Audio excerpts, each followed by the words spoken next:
Altre interviste, altro approfondimento, cari telespettatori. Adesso parliamo invece del turismo. Perché? Perché l'indotto turistico è estremamente importante, è un comparto economico produttivo che è molto benefico per il nostro paese e anche per la nostra regione, per tante attività commerciali e non soltanto di servizi di ricettività della nostra regione. Per parlarne in modo approfondito e soprattutto per fare il punto della situazione con quelle che possono essere eventuali le ultime novità che emergono dal Forum internazionale del turismo che si è tenuto e si è chiuso il 9 novembre a Firenze, abbiamo il piacere di essere collegati con Salvatore Pisani, Presidente Gruppo Turismo Confindustria Veneto Est. Ben arrivato, Presidente. Buonasera, grazie dell'invito, buonasera a tutti. Buonasera a lei. Allora, tanti gli aspetti che un po' ci incuriosiscono per capire un po' di il punto che è stato fatto alla presenza anche peraltro del Ministro Santanchè relativamente alle questioni turistiche. Incominciamo con vari punti. Venezia, visto che lei la conosce molto bene, tassa di soggiorno, tiriamo una riga, c'è stato un rinnovo di questo provvedimento, si è parlato di aumenti, ma insomma non tassa di soggiorno, diciamo tassa d'ingresso. Come è andata? Che parere c'è al riguardo? So che Firenze vorrebbe emularla, ma c'è un po' di perplessità al riguardo dal punto di vista delle istituzioni. Cosa ne dice?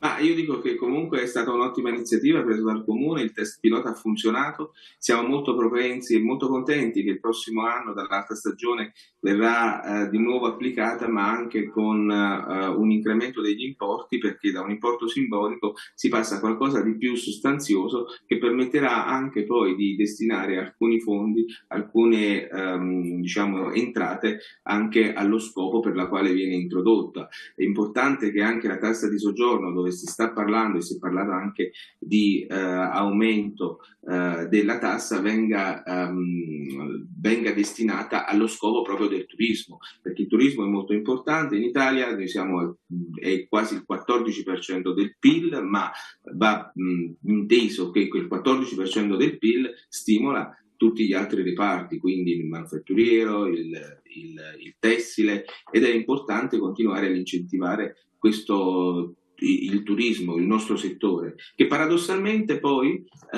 si è scoperta l'importanza proprio durante il Covid. Ecco, se vogliamo poi trovare uno slogan, è che il Covid ha fatto sì che il turismo venga preso con più determinazione e venga visto in una maniera diversa rispetto a quanto precedentemente fatto. Ecco, però questi importi che sono in crescita, diciamo, non è che va a precludere un certo tipo di turismo che dovrebbe essere anche inteso non tanto come divertimento fine a se stesso, ma come cultura diffusa. Famiglie che magari sono meno benestanti, che hanno qualche figlio, quei pochi residui che hanno ancora qualche figlio, che magari insomma, sono costretti quindi a riservare una giornata mordi e fuggi per Venezia invece che qualche giorno in più. Perché qualche osservazione al riguardo da parte di chi non ha tutti questi soldi è stata fatta, cosa ne pensa?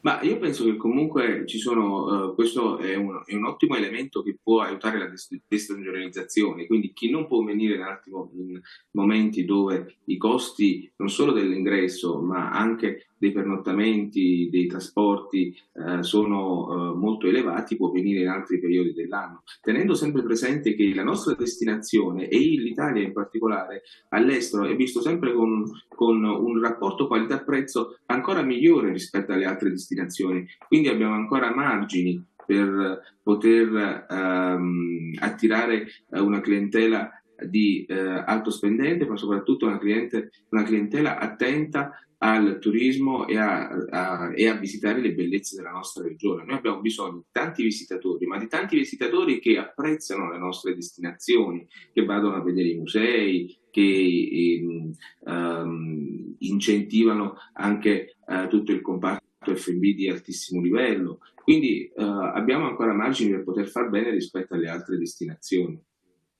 Com'è andata il turismo delle città d'arte in generale, da quel che è emerso dal forum, Venezia un po' in particolare, dopo ci sono anche altre destinazioni prestigiose? È andata molto bene, diciamo che tutti quanti abbiamo portato avanti le stesse diciamo, ha portato avanti le indicazioni che noi già durante il Covid come associazione avevamo scritto al Ministero e anche alle varie associazioni territoriali di pensare ai centri storici in particolare, perché i turisti partono normalmente principalmente dai centri storici, questi devono essere valorizzati, cercare di rendere le città più vivibili, cercare anche di pensare al capitale umano, inteso non solo come residenzialità, ma anche come diciamo leva per poter migliorare i servizi qualitativi delle destinazioni. Quindi noi abbiamo chiesto che i centri storici siano portati sempre all'attenzione, perché i turisti che vengono soprattutto dall'America e dagli altri paesi, il centro storico rimane sempre il punto principale della visita. Poi ovviamente se si fanno delle politiche intelligenti si possono fare in modo che comunque anche altri piccoli borghi, centri, le aree di periferia, se si investe adesso anche con il PNR, con i fondi che ci sono, a rimodernizzare un po' tutto quello che è la periferia, perché in tante città, in tanti centri storici sono molto belli, poi subito fuori c'è il nulla, periferie che sono bruttissime, e si potrebbe usare la leva del centro storico per sviluppare e allargare il bacino del turismo. Certo, a proposito di allargare il bacino del turismo, per quanto riguarda l'extra alberghiero, in modo particolare la questione degli affitti brevi, che cosa ne è emerso e comunque che cosa ne pensate voi di Confindustria, visto che rappresentate un settore, è un dato per i nostri telespettatori, 150 imprese per quel che riguarda il Veneto, medio-grandi, 6.500 addetti tra alberghi, servizi, supporto del turismo, agenzie viaggi e attività culturali di rilievo internazionale. Quindi voi che cosa ne pensate? Noi pensiamo che questo è un primo passo, quello che è stato fatto di mettere il CIN.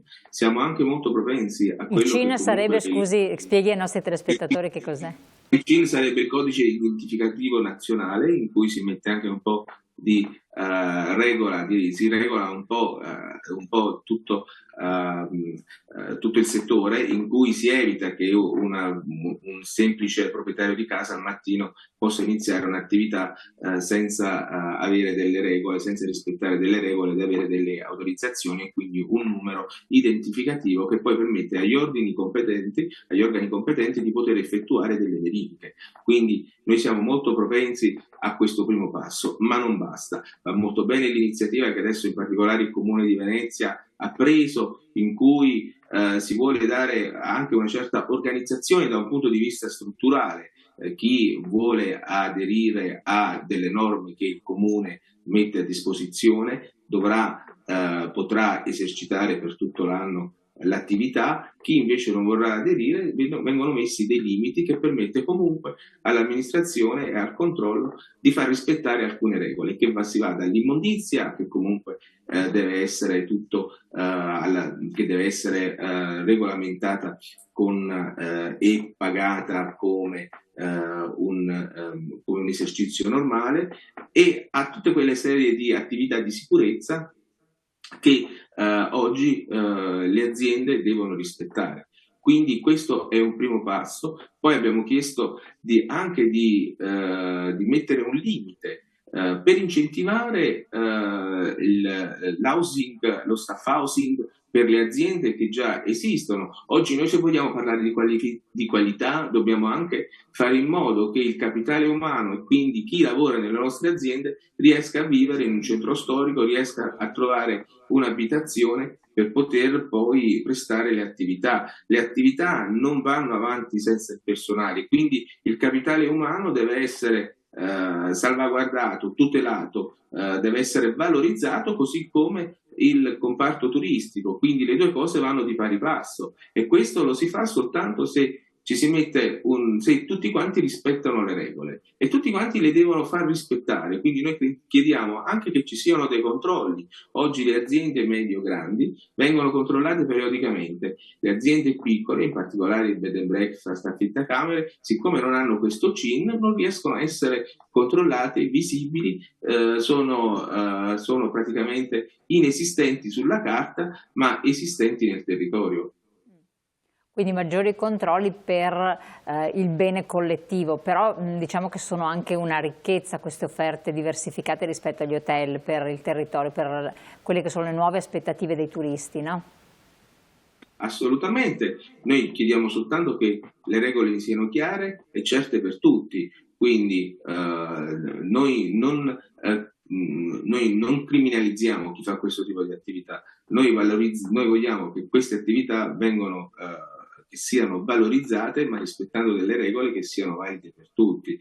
Quindi il discorso di oggi della mancanza del personale, che come sapete in tutti i settori oggi c'è una carenza di manodopera in generale, deve essere anche supportata da delle politiche sociali, quindi delle politiche che comunque devono essere messe a disposizione di chi vuole venire e vuole lavorare in destinazioni dove è difficilissimo trovare poi un alloggio. Quindi noi stiamo facendo anche delle iniziative a livello di Confindustria, abbiamo fatto dei protocolli dove poter sviluppare il social housing e quindi lo staff housing anche per le persone, per fare in modo che attirando lavoratori dall'estero gli possiamo dare l'opportunità di vivere nelle nostre destinazioni, altrimenti diventa veramente poi difficile poter gestire e garantire un turismo di alto livello, di qualità. Certo, e a questo riguardo la tassa di soggiorno, c'è stato detto qualche cosa sempre in questo forum, oppure comunque come viene vista? Ci sono tasse di soggiorno particolarmente importanti in certe realtà, in certe città, e la strategia per chi non può permettersela, perché magari sono più persone in una famiglia, è quella di alloggiare fuori dalla città, in altre location, e poi fare il turismo mordi fuggi di giornata, no? La tassa di soggiorno, ricordiamoci che comunque non è un'invenzione degli ultimi anni, esisteva già prima, poi è stata abolita, poi è stato rimesso, l'importante è che questa tassa diventi una tassa di scopo che vada a beneficio del turismo. Non importa se il regolamento deve essere valido e in proporzione per tutti, però l'importante è che oggi si vada in quella direzione. Le entrate che vengono generate dal turismo devono essere reinvestiti per mantenere alta la qualità dei servizi delle destinazioni. Quindi anche quando noi parliamo di servizi in generale, parliamo di servizi trasporti, parliamo della manutenzione delle strade piuttosto che dei beni storici, parliamo soprattutto di rendere una città sicura. Quindi oggi sappiamo benissimo che le città sono quasi tutte ricche di persone, se vogliamo dire, che di borseggiatori. Bene, io proporrei anche di utilizzare una parte di quei fondi a disposizione della sicurezza, dove un'amministrazione comunale possa aumentare il numero di addetti, di vigili, di personale addetto alla sicurezza, per garantire la sicurezza nella sua destinazione, nel centro storico, nelle stazioni. Ovviamente tutto ha un costo, quindi se vogliamo avere dei turisti, se vogliamo avere un certi tipi di servizi, bisogna fare in modo che le entrate arrivino, e se questo canale, questo settore produce X miliardi all'anno, è bene che una parte venga reinvestita per la sopravvivenza del settore. Certo. Sono state decise delle strategie, delle nuove strategie o delle sinergie particolari da questo incontro che possono interessare la categoria? Beh, noi quello che abbiamo chiesto è di fare squadre con tutte le categorie e soprattutto di vedere il bene, di vedere la cosa come un bene comune, perché come dicevo prima, il 13% del PIL nazionale che è generato del turismo, in particolare Venezia, solo Venezia produce quasi 5 miliardi di introiti, deve essere valorizzato e che più che demonizzato. Non più di 15 giorni fa ci siamo incontrati qui a Venezia con tutte le categorie nella sede dell'UNESCO, dove abbiamo portato avanti alcune iniziative e dove abbiamo chiesto esplicitamente anche di non demonizzare il fenomeno del turismo, perché se ci ricordiamo bene, durante il Covid, quando non c'erano turisti, in particolare in Venezia, dove mancava il turismo, avevamo difficoltà di sopravvivenza, perché ormai è la prima fonte di guadagno per chi vive a Venezia e anche nelle città vicine, quindi di fare strategia anche tra le associazioni, tra i vari comparti, tra i vari ministeri, per fare in modo che il tutto venga valorizzato e non demonizzato. Quindi l'overtourism lei non lo ravvede come un problema? O comunque è irrisolvibile, non è da demonizzare? Io ho detto che l'overturismo è un fenomeno che comunque, nel mio intervento ho specificato che l'overturismo è un fenomeno che non prende soltanto le nostre città, ma è un fenomeno globale che è scoppiato dopo la crisi, dopo la fine della pandemia, dove nelle esigenze primarie di tutte le persone c'era il viaggiare piuttosto che fare altre cose. E quindi poiché il turismo, come dicevo, genera ricchezza per tutte le classi, non quindi soltanto le classi